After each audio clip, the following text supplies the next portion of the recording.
Kuşadası Kadınlar Denizi'nden hepinize merhaba. Hamamı, saunası, özel havuzu ve ters mimarisiyle çok değişik bir villa tanıyacağız bugün. Değişik diyorum, videonun ilerleyen kısımlarında eminim siz de bana hak vereceksiniz.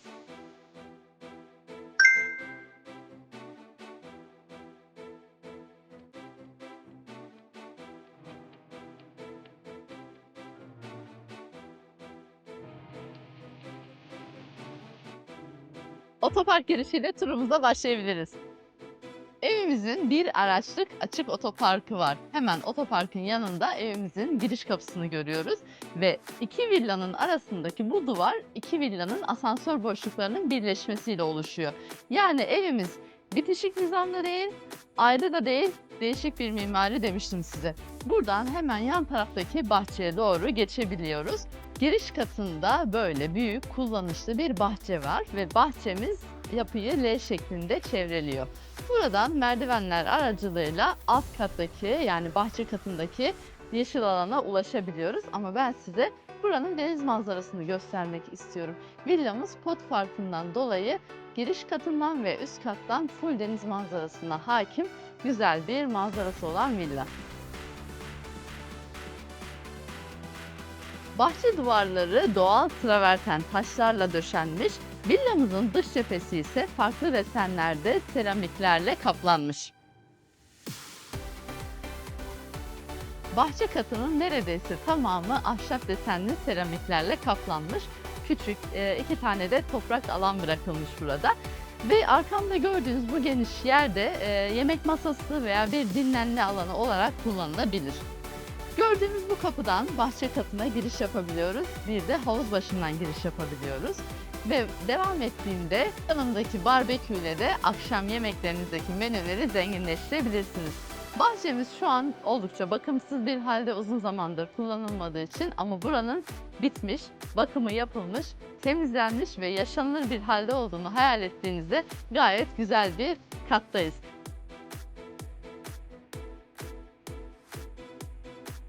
Bahçemizde 7'ye 3 bir yüzme havuzumuz var.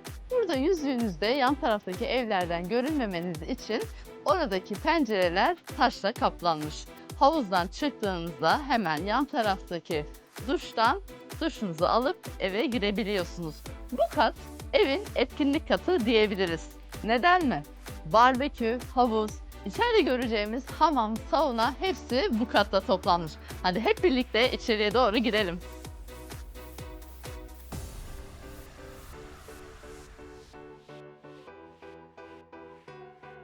Geniş bir oturma alanı ve küçük bir mutfak yapılmış burada. Üst katlara çıkmadan günlük ihtiyaçlarınızı bu katta rahatlıkla karşılayabilirsiniz.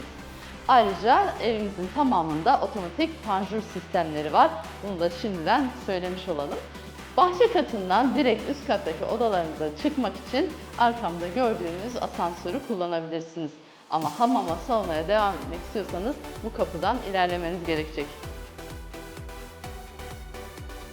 Kapının arkasında öncelikle bir dinlenme odamız var. Yaklaşık 9 metrekare büyüklüğündeki bu odamız hemen yan bahçeye açılıyor ve kendisine ait Daikin marka kliması var.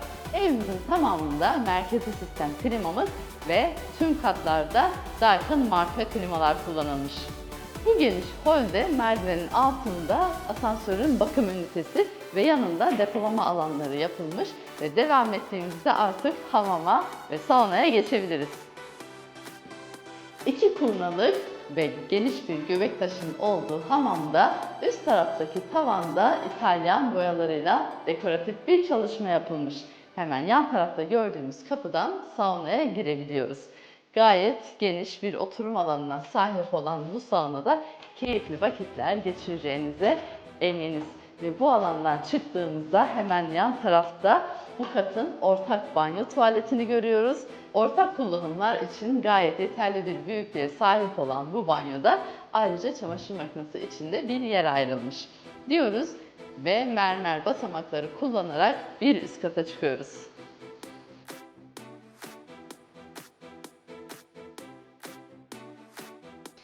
Bu katta evimizin giriş kapısı bulunuyor. Az önce size otoparktan gösterdiğim kapı tam da burası.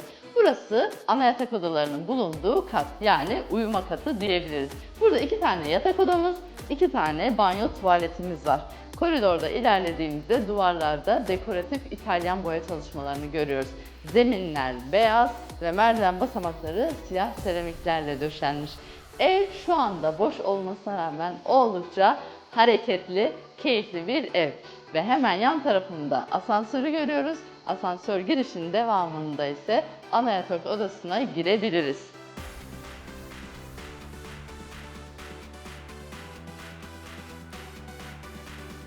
Arkamda gördüğünüz duvarda yine bu odaya hareketlilik kazandırmış. Aynı renkleri yukarıdaki tavan çalışmasıyla da görebiliyoruz. Yaklaşık 25 metrekare yatak alanına sahip bu odamızın ayrıca bir de giyinme odası ve tabii ki özel banyo tuvaleti var. Burada karşılıklı iki tarafta bolca dolabın ve rafın bulunduğunu görüyoruz ve hemen yandaki kapıyı açarak girdiğimizde de bu odanın özel banyo tuvaletini görüyoruz. Beyaz seramiklerle döşenmiş bu banyo küçük olmasına rağmen oldukça ferah görünüyor. Bu odamızın bir de kendisine ait geniş bir balkonu var ve balkona çıktığımızda deniz manzarasını görebiliyoruz. Bu siteye ait evler hemen alt tarafta göz seviyemizin altında kalıyor. Çok yakın fakat manzaramızı kesinlikle kapatmayacak şekilde yapılmış. Hadi yan taraftaki odaya geçelim.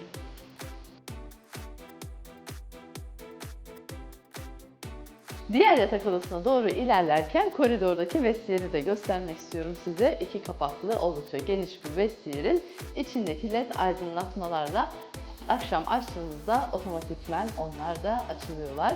Ve hemen vestiyerin karşısında bu katın ortak banyo tuvaleti var. Gayet geniş olan bu banyoda klozetin üstüne de dekoratif bir niş çalışması yapılmış ve led ışıklarla aydınlatılmış. Ayrıca bu katta da çamaşır makinesini koymanız için bir yer ayrılmış. İsterseniz alt katta, isterseniz bu katta makinenizi monte edebilirsiniz. Ve hemen giriş kapısının karşısında bu katın son yatak odasını görüyoruz. Yaklaşık 10 metrekare büyüklüğünde olan bu odamız bahçe katına açılan bir kapıyla havalandırması ve ışığı sağlanmış. Yan tarafta bir giyinme dolabımız var. Gayet geniş olacak şekilde bütün duvarı boylu boyunca dolap olarak değerlendirmişler. Evet, şimdi üst kata, salonumuza, oturma katımıza geçebiliriz.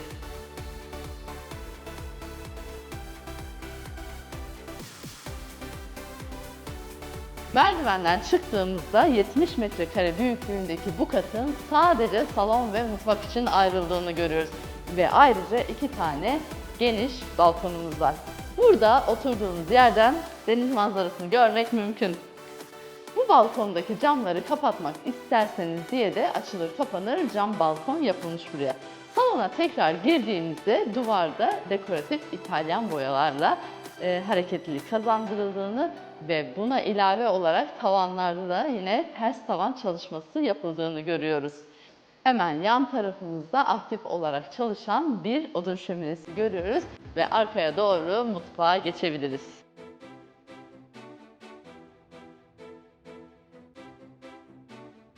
Mutfak için gayet geniş bir yer ayrılmış ve bol miktarda tezgah alanı görüyoruz. Hem de bir adamız var yine altı çekmecelerle dolu olan.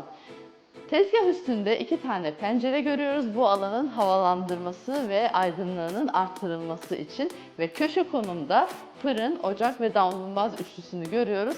Siemens marka olarak tercih edilmiş. Tezgahların altı tamamen dolaplarla dolu ve yan tarafa doğru ilerlediğimizde bu katta yemeklerinizi yiyebileceğiniz bir yemek odası diye tarif edeceğimiz balkona çıktık. Burası cam balkonla kapatılmış, gayet geniş bir yer ayrılmış ve bu deniz manzarasına bakarak yemeklerinizi afiyetle yiyebilirsiniz. Burada yemeklerinizi yedikten sonra ellerinizi yıkamak için alt katlara inmenize gerek yok. Bu katın bir de tuvalet, banyosu var ve o da yetmezmiş gibi 2 tane evyeden oluşan geniş bir lavabo görüyoruz. Banyo dolaplarımız var, geniş bir duş alanımız var ve bir klozetin olduğu bu geniş banyoda beyaz fayanslar tercih edilmiş.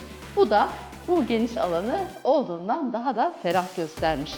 Ve yine salona çıktığımızda alt katlara inmek için kullanacağınız asansöre de hemen buradan ulaşabiliyoruz diyoruz ve bir videomuzun daha sonuna geldik. Videolarımızı beğeniyorsanız kanalımıza abone olmayı sakın unutmayın. Bir sonraki videoda görüşmek üzere. Hoşça kalın.